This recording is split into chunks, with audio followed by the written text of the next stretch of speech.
Earlier that year, I'd started seeing a therapist.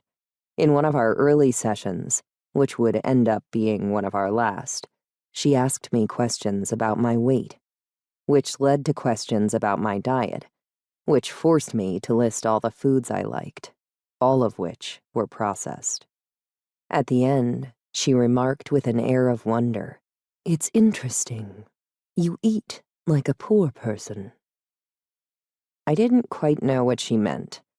In my mind, processed food was a joy common to all, and the only difference between people was the degree to which they indulged or resisted. I knew there was shame in overindulging. It was why the world was cruel to fat people. I knew that the world was cruel to poor people, too, but I had not thought to link the two. Poverty, to me, was not a matter of indulgence. I continued to puzzle over this link between scarcity and abundance. I learned what a food desert was, and realized that I ate as if I lived in one.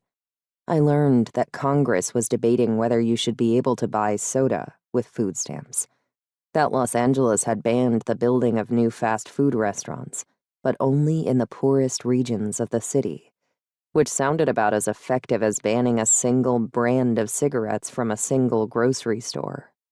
According to the news, low-income people were getting fat because they ate bad food, and they were eating this food because they couldn't get anything better, or because they refused the better food, or because they didn't even know about the better food, as if eating more French fries than green beans could only be a mark of destitution or ignorance, and not simply a reasonable response to the taste of a French fry.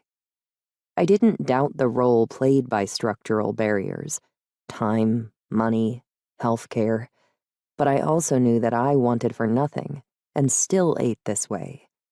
The opinion pieces were not wrong about food deserts, but they elided what was, to me, the most obvious reason anyone eats processed food. Because it feels good. So exquisite is the chemical effect of simple carbohydrates that the billion-dollar industries dedicated to resisting them seem only to augment their power. What could match that rush? What besides a drug could ever flood my dopamine receptors as effectively as the first crystalline sip of a Slurpee or a bite from a dense gas station brownie? No chicken breast, no Brussels sprout could ever give me so much pleasure. When my therapist said I ate like a poor person, she meant that I ate like someone who couldn't do any better, someone who didn't know what they needed or couldn't obtain it. But I knew exactly what it took to make me feel good. This good felt far more urgent than what was good for me.